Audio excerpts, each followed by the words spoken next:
दृष्टि पीसीएस के daily PCS जी के प्रोग्राम में आपका स्वागत है। शुरुआत करते हैं पिछले अभ्यास प्रश्न से, जिसमें हमने आपसे पूछा था हाल ही में सीमा सुरक्षा बल यानी बीएसएफ का डीजी किसे नियुक्त किया गया है। आपके option A Nitin Agarwal, option B doctor Sujoy Lal Thaosen, option C Sunil Pandey या फिर ऑप्शन डी कमलकांत सेठी। तो इस प्रश्न का सही उत्तर है विकल्प ए नितिन अग्रवाल। आप में से कई व्यूअर्स ने इस प्रश्न का एकदम ठीक जवाब दिया है। जिस तरह अपने सुझाव, प्रतिक्रियाएं और जवाब हमें भेजते रहिए, हमें इसका इंतजार रहता है। चलिए अब आगे की बात को एक्सप्लेनेशन से समझते हैं। हाल ही में 1989 केरल कैडर के आईपीएस अधिकारी नितिन अग्रवाल को सीमा सुरक्षा बल यानी बीएसएफ का नया महानिदेशक नियुक्त किया गया है। सीमा सुरक्षा बल की बात करें तो भारत पाकिस्तान युद्ध के बाद 1965 में बीएसएफ का गठन किया गया था। यह गृह मंत्रालय यानी एमएचए के प्रशासनिक नियंत्रण के तहत भारत के 7 केंद्रीय सशस्त्र पुलिस बलों में से एक है। अन्य केंद्रीय सशस्त्र पुलिस बल हैं असम राइफल्स, भारत तिब्बत सीमा पुलिस यानी आईटीबीपी, केंद्रीय औद्योगिक सुरक्षा बल यानी सीआईएसएफ, केंद्रीय रिजर्व पुलिस बल यानी सीआरपीएफ, केंद्रीय सुरक्षा गार्ड यानी एनएसजी और सशस्त्र सीमा बल यानी एसएसबी। पाकिस्तान और बांग्लादेश की सीमाओं पर लगभग 2.65 लाख सैनिक तैनात हैं। ये भारतीय सेना के साथ भारत पाकिस्तान अंतर्राष्ट्रीय सीमा, भारत बांग्लादेश अंतर्राष्ट्रीय सीमा, नियंत्रण रेखा यानी एलओसी पर और नक्सल विरोधी अभियानों में तैनात हैं। इस तरह इस प्रश्न का सही उत्तर है विकल्प ए नितिन अग्रवाल। चलिए अब शुरुआत करते हैं आज के एपिसोड की। तो आज के एपिसोड का पहला प्रश्न है, विश्व खाद्य कार्यक्रम यानी WFP की स्थापना कब हुई थी। आपके ऑप्शन है 1945, 1947, 1961 या फिर 1970। तो इस प्रश्न का सही उत्तर है विकल्प सी 1961। चलिए एक्सप्लेनेशन से आगे की बात को समझते हैं। संयुक्त राष्ट्र विश्व खाद्य कार्यक्रम ने कहा कि यह अस्थायी रूप से इथियोपिया को खाद्य सहायता निलंबित कर रहा है क्योंकि इसकी आपूर्ति को डाइवर्ट किया जा रहा है। चलिए जानते हैं विश्व खाद्य कार्यक्रम यानी वर्ल्ड फूड प्रोग्राम WFP के बारे में।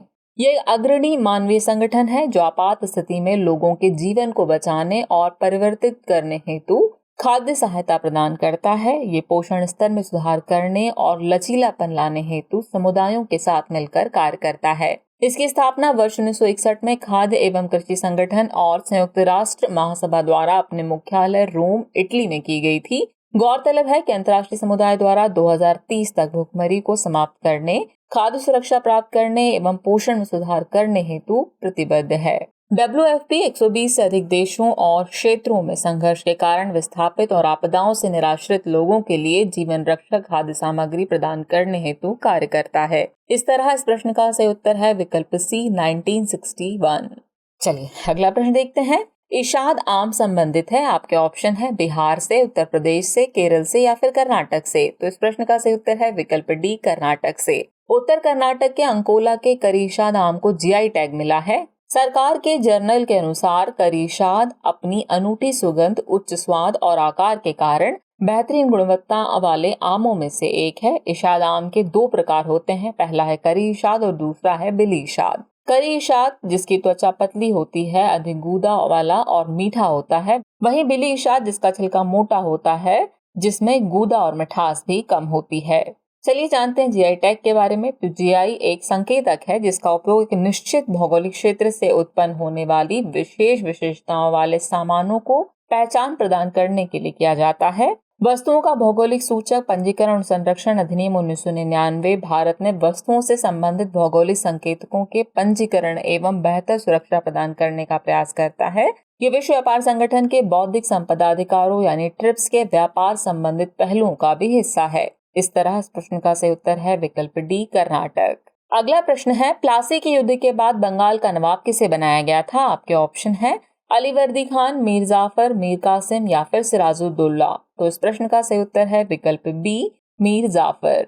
प्लासी की लड़ाई वर्ष 1757 में पश्चिम बंगाल के प्लासी क्षेत्र में भागीरथी नदी के पूर्व में लड़ी गई थी। रॉबर्ट क्लाइव के नेतृत्व में ब्रिटिश ईस्ट इंडिया कंपनी के सैनिकों ने बंगाल के अंतिम स्वतंत्र नवाब सिराजुद्दौला और उनके फ्रांसीसी सहयोगियों की सेना के खिलाफ मोर्चा संभाला।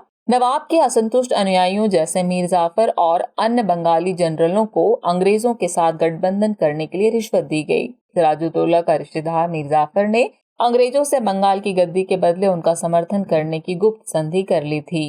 प्लासी के युद्ध के बाद क्लाइव ने मीर जाफर को बंगाल का नवाब घोषित कर मुर्शिदाबाद की गद्दी पर बैठा दिया। मीर जाफर ने पूर्व में हुए समझौते के अनुसार अंग्रेजों को संतुष्ट करने के लिए कंपनी को बंगाल के 24 परगना गांवों का समूह की जिम्मेदारी दे दी। ये युद्ध अंग्रेजों में भारत के लिए ऐतिहासिक साबित हुआ, क्योंकि इससे बंगाल में अंग्रेजों की राजनीतिक और सैन्य सर्वोच्चता स्थापित हो गई। इस तरह इस प्रश्न का सही उत्तर है विकल्प B, Mir Jafar. Next question है, नेशनल एग्जिट टेस्ट यानी नेक्स्ट किससे संबंधित है? आपके ऑप्शन है इंजीनियरिंग से, चिकित्सा से, प्रबंधन से या फिर इनमें से कोई नहीं। तो इस प्रश्न का सही उत्तर है विकल्प बी, चिकित्सा से। हाल ही में केंद्रीय स्वास्थ्य मंत्रालय ने घोषणा की कि नेशनल एग्जिट टेस्ट यानी नेक्स्ट 2024 में आयोजित किया जाएगा। चलिए जानते हैं नेशनल एग्जिट टेस्ट यानी नेक्स्ट के बारे में। ये अंतिम वर्ष की एमबीबीएस परीक्षा और राष्ट्रीय पात्रता सह प्रवेश परीक्षा स्नातकोत्तर NEET PG की जगह लेगा। ये संयुक्त नेक्स्ट परीक्षा भारत में आधुनिक चिकित्सा का अभ्यास करने के लिए स्नातक मेडिकल छात्रों के लिए अनिवार्य लाइसेंस परीक्षा के रूप में भी काम करेगी। इसके महत्व की बात करें तो नेक्स्ट का महत्व इस तथ्य में निहित है कि ये भारत या दुनिया के किसी भी हिस्से में प्रशिक्षित सभी के लिए समान होगा। ये टेस्ट विदेशी मेडिकल स्नातकों यानी FMG और आपसी मान्यता की समस्या का समाधान करेगा। इस तरह इस प्रश्न का सही उत्तर होगा विकल्प बी, चिकित्सा से। अगला प्रश्न है, लाडली बहना योजना किस राज्य की योजना है? आपके ऑप्शन है उत्तर प्रदेश, बिहार, राजस्थान या फिर मध्य प्रदेश। तो इस प्रश्न का सही उत्तर है विकल्प डी, मध्य प्रदेश। हाल ही में मध्य प्रदेश सरकार ने एक अनूठी मुख्यमंत्री लाडली बहना योजना लॉन्च की। इसका उद्देश्य महिलाओं को आर्थिक रूप से आत्मनिर्भर बनाना है। मुख्यमंत्री ने इलेक्ट्रॉनिक प्रक्रिया के जरिए महिलाओं के बैंक खातों में प्रत्येक को 1000 स्थानांतरित कर इसकी शुरुआत की है। बता दें कि मध्य प्रदेश में महिलाओं व बालिकाओं के लिए तीसरी योजना है।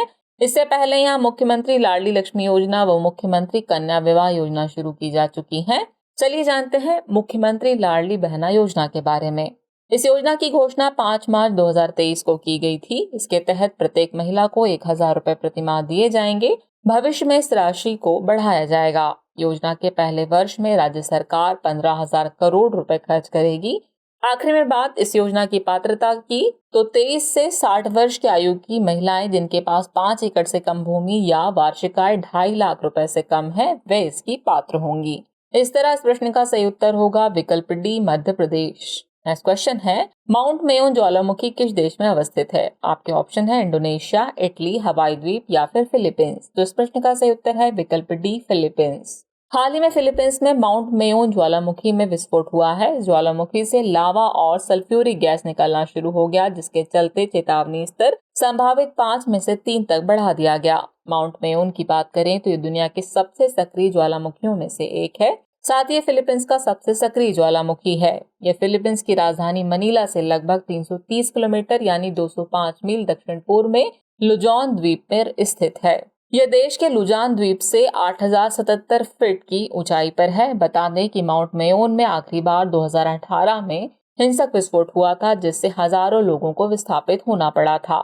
इस तरह इस प्रश्न का सही उत्तर है विकल्प डी, फिलीपींस। अगला प्रश्न है, निम्नलिखित में से किस राज्य से बाघ प्रिंट संबंधित है? आपके ऑप्शन है राजस्थान, गुजरात, मध्य प्रदेश या फिर गोवा। तो इस प्रश्न का सही उत्तर है विकल्प सी, मध्य प्रदेश। मध्य प्रदेश की महिलाओं ने सुरक्षित पर्यटन स्थल परियोजना के तहत बाघ प्रिंट बैग बनाना सीखा है। मध्य प्रदेश के बाघ प्रिंट की बात करें तो बाघ प्रिंट का नाम बाघ नदी के तट पर बसे गांव बाघ से लिया गया है। बाघ प्रिंट और उससे जुड़े बैग धार की पहचान के अहम हिस्से के तौर पर जाने जाते हैं, जिसमें इस्तेमाल किए जाने वाला कपड़ा आमतौर पर सूती और रेशमी कपड़ा होता है। हालांकि ये प्रिंट कोशा रेशम, बांस की चूड़ियां, सूती गलीचे, शिफॉन, क्रेप, जॉर्जेट ऊतक, शहतूत रेशम आदि हो सकते हैं। इसे 1000 साल पुराना लकड़ी का हाथ ब्लॉक प्रिंट माना जाता है और कहा जाता है कि सिंधु घाटी के समय के आसपास खत्री समुदाय द्वारा इसे शुरू किया गया था।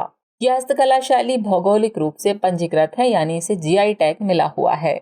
इस तरह इस प्रश्न का सही उत्तर है विकल्प सी, मध्य प्रदेश। चलिए अब हम पहुंच गए एपिसोड के अंतिम प्रश्न पर। तो अंतिम प्रश्न है, निम्नलिखित में से कौन सा क्षेत्र खट्टे फलों के उत्पादन के लिए सर्वश्रेष्ठ है? आपके ऑप्शन है मानसून क्षेत्र, उष्णकटिबंधीय उच्च भूमि क्षेत्र, भूमध्य रेखीय क्षेत्र या फिर भूमध्य सागरीय क्षेत्र। तो इस प्रश्न का सही उत्तर है विकल्प डी, भूमध्य सागरीय क्षेत्र। चलिए एक्सप्लेनेशन देखते हैं। भूमध्य सागर या रुम सागर के आसपास विकसित होने के कारण ही इसका नाम भूमध्य सागरीय जलवायु रखा गया है। इस प्रकार की जलवायु में ग्रीष्म ऋतु शुष्क रहती है, तापमान अपेक्षाकृत अधिक तथा आसमान साफ होता है। वहीं शीत ऋतु में वर्षा होती है। इस जलवायु प्रदेश का विस्तार भूमध्य रेखा के दोनों ओर लगभग 30 डिग्री से 45 डिग्री अक्षांशों के मध्य महाद्वीपों के पश्चिमी भाग में पाया जाता है। इस जलवायु के अंतर्गत फ्रांस, दक्षिणी इटली, यूनान, पश्चिमी तुर्की, सीरिया, पश्चिमी इजराइल, अल्जीरिया और उत्तरी अमेरिका का कैलिफोर्निया, दक्षिण अमेरिका का चिली एवं दक्षिणी ऑस्ट्रेलिया के राज्य शामिल हैं। भूमध्य सागरीय क्षेत्र को विश्व के बागानों की भूमि के नाम से जाना जाता है। ये रसीले और खट्टे फलों के लिए विख्यात हैं, जिनमें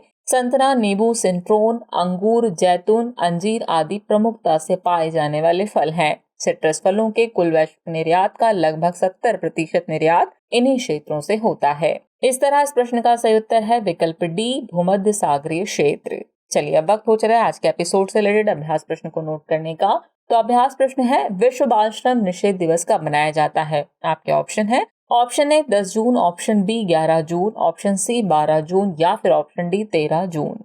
तो व्यूअर्स, आज के एपिसोड में फिलहाल इतना ही। फिर मिलते हैं नए एपिसोड में कुछ और नए सवालों और नई जानकारियों के साथ। तब तक के लिए शुक्रिया।